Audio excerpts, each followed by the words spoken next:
ब्रह्मादिभ्यो ब्रह्म विद्या संप्रदाय कर्तृभ्यो वंशभ्यो महभ्यो नमो गुरुभ्यः।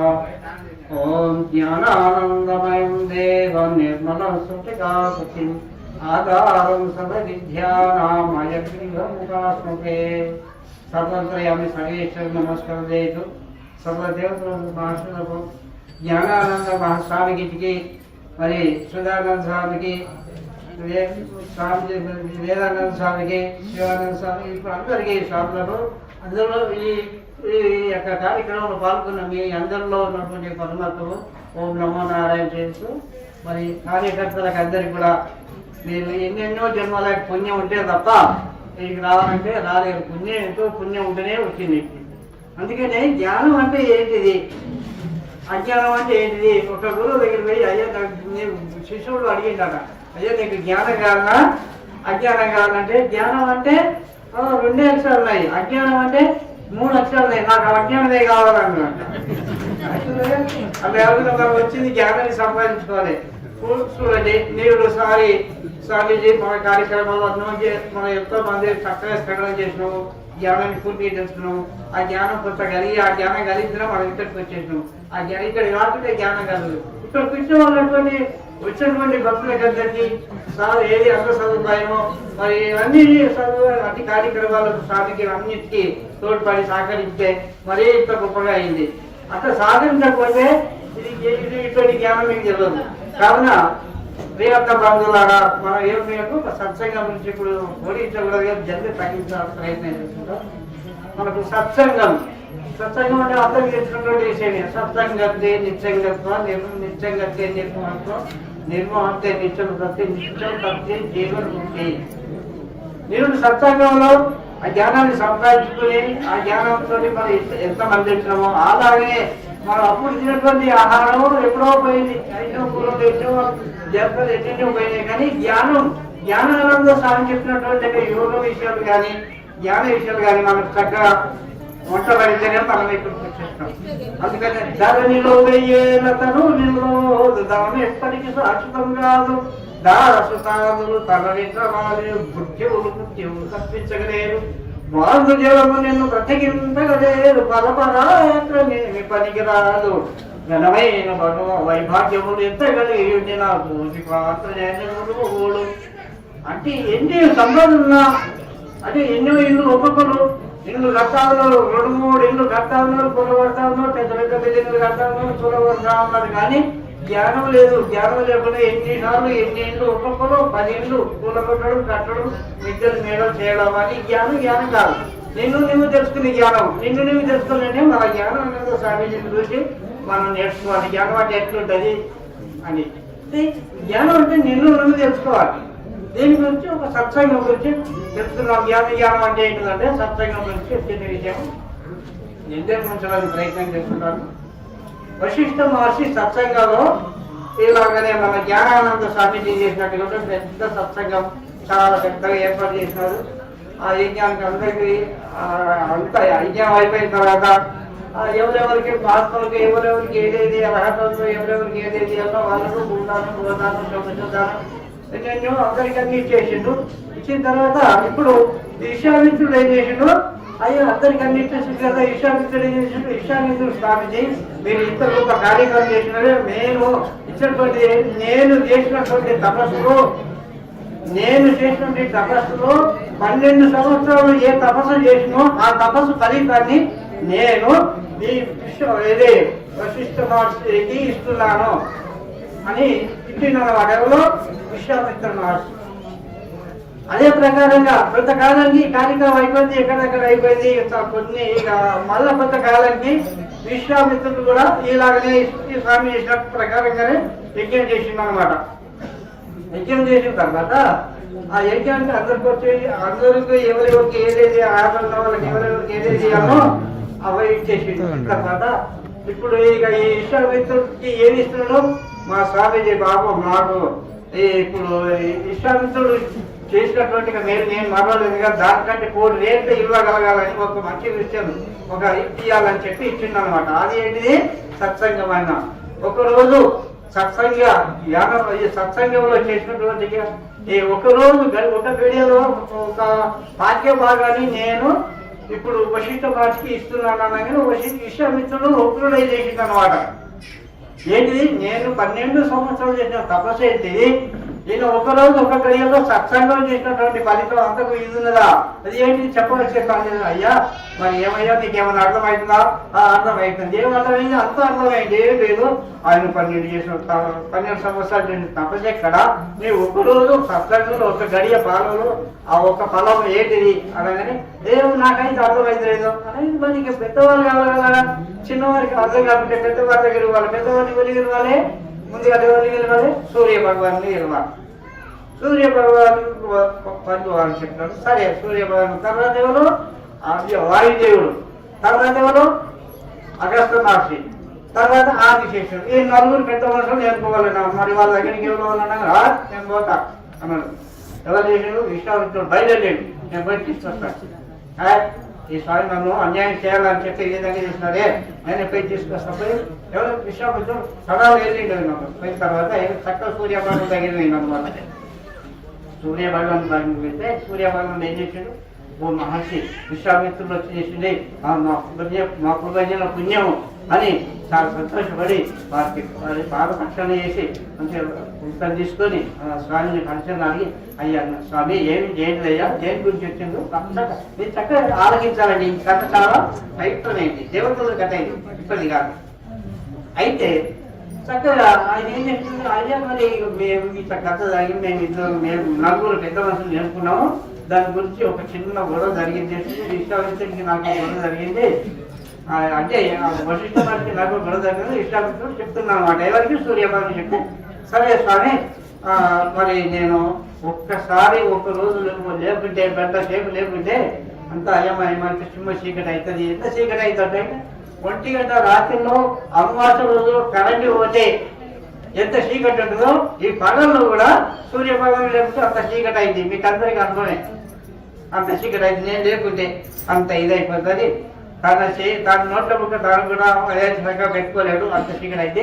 దానికి ఏమైనా మీరు ప్రయత్నం చేస్తే నేను రాగలుగుతాను. ఆ భాగ్యం ఆ మహాత్మ యొక్క సంఘం నాకు అలాంటి సత్సంగం అంటే నాకు చాలా ఇష్టం ఉంటే, సరే అమ్మ ఇది పెద్ద గొడవ ఉన్నట్టు నాకు అర్థం కాదని చెప్పి, సరే సరే మళ్ళీ వస్తాయి. సరే ఈయన ఒక్కడిని వదిలిపెట్టేస్తాను. ఇంట్లో ఉంది కదా వాయుదేవుడు ఉంది కదా, వాయుదేవుని దగ్గరికి కదా చక్కగా మళ్ళా వాయుదేవుని దగ్గరికి పోయింది. ఎవరు?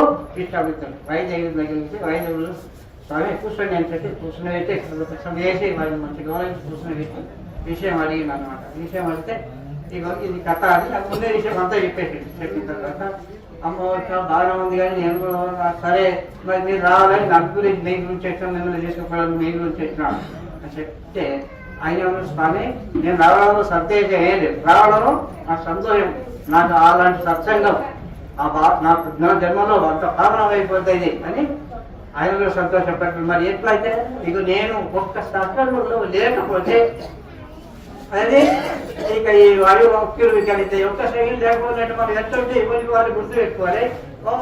బిందె బిందె మీద బిందె బిందె బిందె బిందె పోసుకుంటుంటే ఊపిరి తీసుకున్నానికి అవకాశం ఉంటుందా? ఉండదు. అదో నేను లేకపోతే అసలు గాలి లేకపోతే అసలు ఏ ప్రాణి కూడా బతకడు.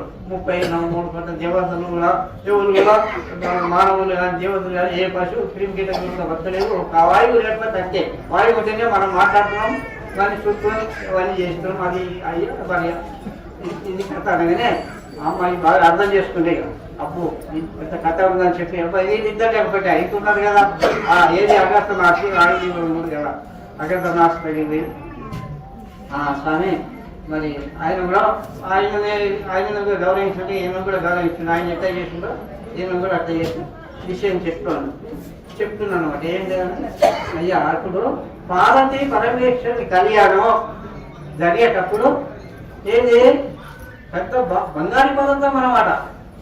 పార్వతీ పరమేశ్వరుని కళ్యాణం అయినప్పుడు 33 కోట్ల దేవతలు 66 కోట్ల రాక్షసులు అందరూ పోయేవారు కదా. పర్వతం వంగిపోయింది అనమాట. ఇట్లా వంగిపోయింది, పక్కకు అయిపోయింది. అమ్మో ఎట్లా సముద్రంలో మాయమైపోతుంది, సముద్రంలో జలమయం అయిపోతుంది ఎట్లా చెప్పి అప్పుడు అక్కడ ఏం చేసిండు, ఇక అగస్త్య మహర్షి ఏం చేసిండు, అక్కడ యోగదానం పెట్టిండు అన్నమాట. యోగదానం పెట్టి మరి అందుకనే ఇప్పుడు నేను లేచేస్తే ఏది నేను ఎవరిని కూర్చొని పెట్టిండు, అగస్త్య మహర్షిని కూర్చొని పెట్టిన అన్నమాట. అగస్త్య మహర్షిని కూర్చొని పెట్టి అగస్త్య మహర్షి లేచేస్తే ఇది జలమయం అయిపోతుంది, దీనికి కథ దీనికి ఏమైనా వెళ్తే దీనికి ఉపాయం ఏమైనా చేస్తే అప్పుడు నేను వస్తున్నాను. నేను అమ్మో ఈ ముగ్గురికి 3 ఇబ్బందులు లేవు, ఇక లాభం లేదు. ఇంకో లేవు.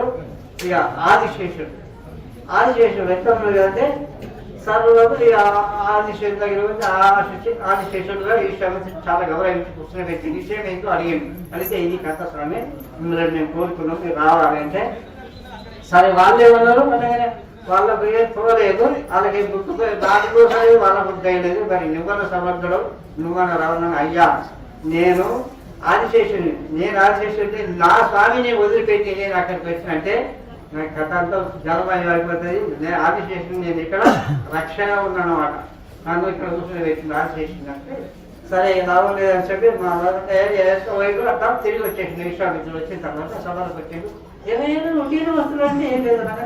అయ్యా మరి ఏం లేదు నాకేం అర్థం కాలేదు, నాకు అర్థం కాలేదు, వాళ్ళకి అర్థం కాలేదు. అయ్యా మరి మీరే ఏం చేయాలని సరే స్వామి మరి మీ సంగతి ఏంటి అనేది సరే మహాత్ములారా నేను పోయేసరికి స్వాములకు అందరికీ నమస్కారం చేసి పెద్దలకు అందరికీ నమస్కారం చేసి గురు ధ్యానం చేసుకుంటా జయ అంటే గురునామం చేసుకుంటా పోయి 7 చక్కపోయిండు. సూర్యభగవం దగ్గర పోయింది.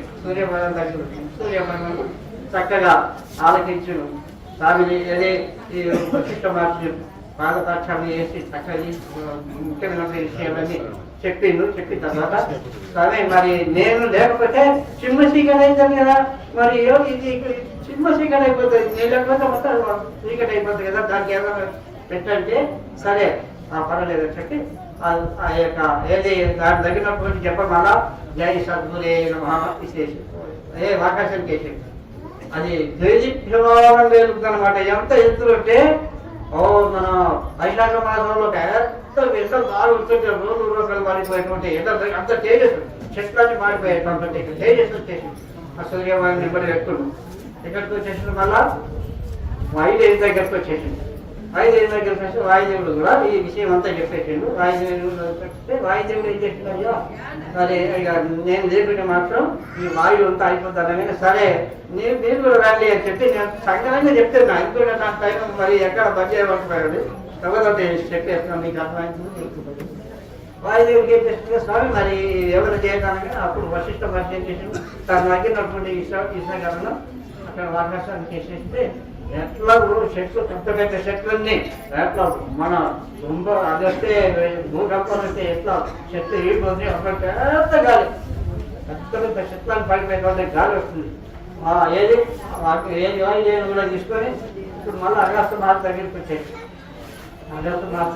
స్వామి ఇప్పుడు నేను ఇక్కడ అక్కడ ఉగిపోతే నన్ను ఇక్కడ రక్షగా పెట్టిండు, మరి దీనికి ఏం ఉపయోగం కావాలని సరే అగస్త్య మహర్షి ఎక్కడ కూర్చున్నాడు అక్కడ బోత పడుతున్నాగా బరువులో కూర్చున్నాను. అక్కడ ఉంగిపోయింది కదా మళ్ళీ ఇక్కడ సభలో పెట్టాను.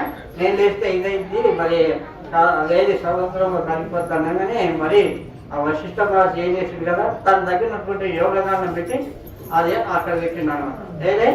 ఏది సభలో పెట్టినాను అక్కడ భూమి గొడవకుండా అక్కడ బోతవాడ కూడా పెట్టి అప్పుడు వశిష్ఠ మహర్షి అది నలుగురిని తీసుకొని వచ్చిన తర్వాత అది నలుగురు ఈయనకేం చేసి ఆయనకేం ఇచ్చే ఎవరికేం ఇచ్చే వచ్చేసింది. అయితే ఇక ఈయనకి చిన్నతనం అనిపించింది, ఇక లాభం లేదు నలుగురికి 4 విధాలుగా చెప్పేసి పెట్టి వాళ్ళు తీసుకొచ్చేసినాము. చాలా గొప్ప విశేషం ఉన్నాను.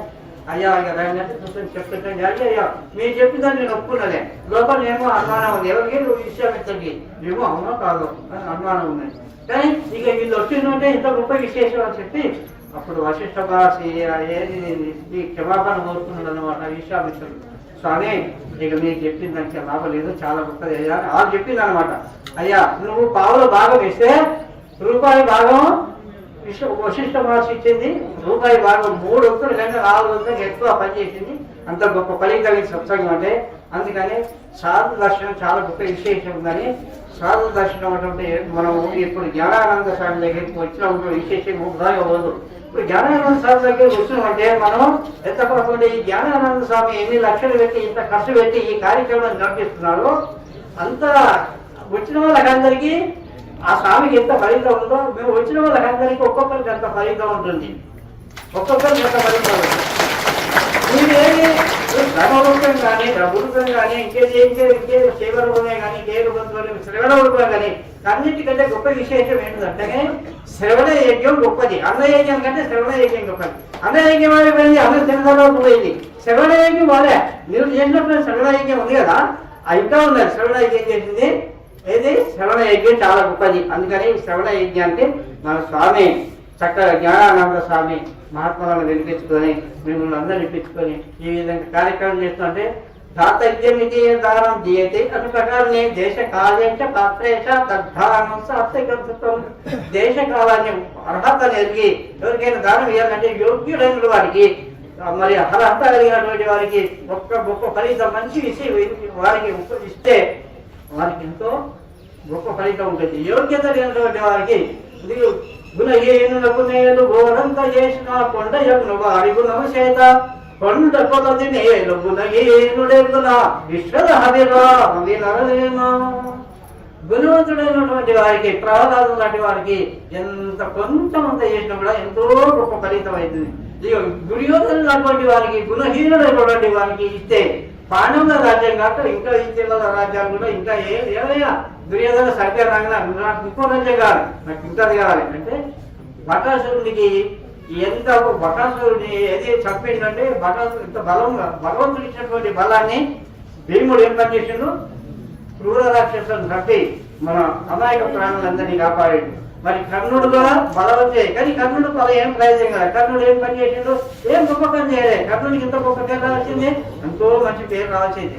కానీ దుర్యోధన సభలు కూడా కర్ణుడే కానీ భీష్ముడు కూడా అంటే ఇప్పుడు పరమ భాగవతుని పాదతోని సమస్త కీర్తములని తెలియలేని వాని వాని వాని తొలుత బట్టి చెండి తూతలారా యమకింకర్లకు చెప్పింది ఎవరు పరమ భాగవతుని పాదతోని అంటే జ్ఞానానంద స్వామి చెప్పినటువంటి యొక్క మహాత్ముని యొక్క పాదతోని ఏ గ్రామంలో పడుతుందో, ఏ బస్ స్టాండ్ లో పడుతుందో, ఏ ట్రైన్ ఎక్కిండో, ఏ బస్ ఎక్కిండో, ఏ ఆటో ఎక్కిండో, ఏ బండి ఎక్కిండో, ఏ స్కూల్ ఎక్కిండో వాడు ఎక్కడ వాళ్ళు ఎట్టవుతారో నేను దేహమంతో పరబ్రహ్మము నేనే అని ఆ స్వామి ఎక్కడెక్కడెక్కడెక్కడ పోతుంటారో ఆ స్వామిని దర్శించుకున్న వాళ్ళకు, అది సేవించిన వాళ్ళకు, వాళ్ళకి సహాయం చేసిన వారికి, అలాగనే వారికి సహాయం చేసిన వారికి వారి సేవ చేసి వారి ఆశ్రమానికి వచ్చి చేయాలని ఎవరైతే సంకల్పం చేసుకుంటారో వాళ్ళందరూ కూడా అలాంటి జ్ఞానాన్ని సంపాదిస్తున్నటువంటి పుణ్యపురుషులు మీరు సామాన్యులు కాదు,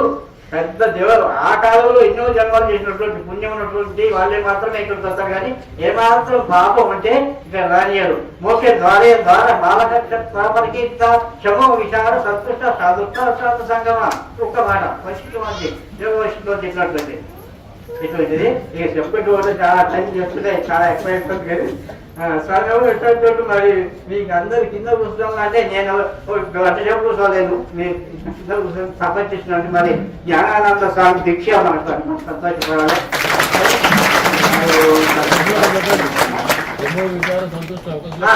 క్షమ విచార సంతుష్ట సాధుత్వ శాంత సంగమ. క్షమ విచార సంతుష్ట సాధు సంగమ. క్షమము ధర్మము అంటే మోక్ష ద్వార పాలకులు అన్నమాట.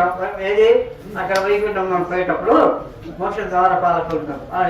కొన్ని ఎవరికి యోగ్యత ఉన్న వాళ్ళని పంపిస్తారు, యోగ్యత లేని వాళ్ళను పంపారు. ఏది దేవీ జనులు కనుక కొన్ని రాణి వాళ్ళను చదక సమర్పణలో రాయలేదు వాళ్ళు కూడా అంతే. శమం అనే దగ్గరత ఉన్నదా? శమం అంటే నిశ్చలంగా ధ్యానం చేసే మనసు నిగ్రత ఉన్నదా లేదా అని పరిశోధించి మనోనిగ్రత చక్కగా ఉన్నదా, మరి అర్హులా కాదా ఇలా రావడాన్ని సరే ఉన్నదాన్ని రండి రండి పంపిస్తాను కదా మీరు రండి. విచారణ మీరు చెప్పినటువంటి సత్సంగాలలో మంచి మంచి మాటలు చక్కగా విని శ్రవణం చేసినదా చేయరా? శ్రవణం చేసినట్టే ఉచ్చాటి చేసేది వాళ్ళలో జ్ఞాపక శక్తి ధారణ శక్తి ఉన్నది. రండి రండి మీకు పర్వాలేదు. మీరు మళ్ళీ సంకులు రావాలి, ఇప్పుడే కాదు మళ్ళీ సంకులు ఎన్నిసార్లు ఎటువంటి యొక్క సత్సంగం అయితే అన్నిసార్లు రావాలి. నా ప్రారంభం ఉన్నంత వరకు వస్తారు సాగాయని ఖచ్చితంగా మీకు ఎప్పుడు వచ్చినామో మా అదే ప్రకారంగా క్షమ విచారణ సంతుష్టుడు జగముల పూజలు సంతుష్టుకి ఇప్పుడు కలుగు సుఖము సంతోషిగా అప్పుడు సంతానికి అవుతుంది. సంతానము సంతుష్టుడు ఎప్పుడు సంతోషం కలిగినాడు. ఎప్పుడు సమ దుఃఖ సుఖ స్త్రీలు లోక సంతాయి సమ దుఃఖము ఎందు సుఖము ఎందు లాభం ఎందు నష్టం ఎందు అన్నిటి ఎందు సమదృష్టి కలిగి ఉండాలి. సమదృష్టి ఉండాలి. సంతుష్టుడు ఎప్పుడు సంతోషం కలిగిందంట. సంతోషం అంటే ఎవరన్నా నిందించినా కానీ కృంగిపోదు, ఎవరైనా పొగినా కానీ పొంగిపోదు, లాభం ఇచ్చినా కానీ సంకల ఎగిరేది, నష్టపోయినా కానీ మోకం మార్చుకొని ఇట్లా ఉండకూడదు. అన్ని విధాలలో యోగ్యత సంపాదించుకొనిస్తే అలాంటి ఈ స్వామి చెప్పినటువంటి విశేషము.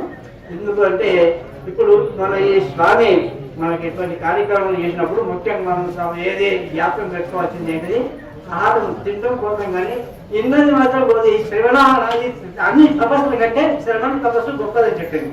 అన్నదానం అన్ని దానాల కంటే అన్నదానం గొప్పది బాగానే ఉంది, కానీ అన్నదానం కంటే శ్రవణ దానం గొప్పదండి. అన్నదానం ఏంటి అప్పుడు చిన్నది అయిపోయింది కదా, శ్రవణం చేసినట్టు కదా, దేవుడు చేసినటువంటి శ్రవణం చేసినాం కదా, అది ఇంకా జ్ఞాపకం వస్తుంది. అది ఎప్పుడు పోదు. ఎట్లా పోదు అనగానే ఒక సందర్భంలో నాట్ల మహర్షి యొక్క మాట, ఎప్పుడు వాల్మీకి అంటే ఆయన పెద్ద దొంగ, చాలా పెద్ద అహింసలు చేసే వచ్చే దారిపోతే వచ్చినటువంటి వాళ్ళందరినీ దబాయించి కొద్దుకొని వచ్చి తగ్గించి వాళ్ళ దగ్గర వస్తువులు తీసుకునేది.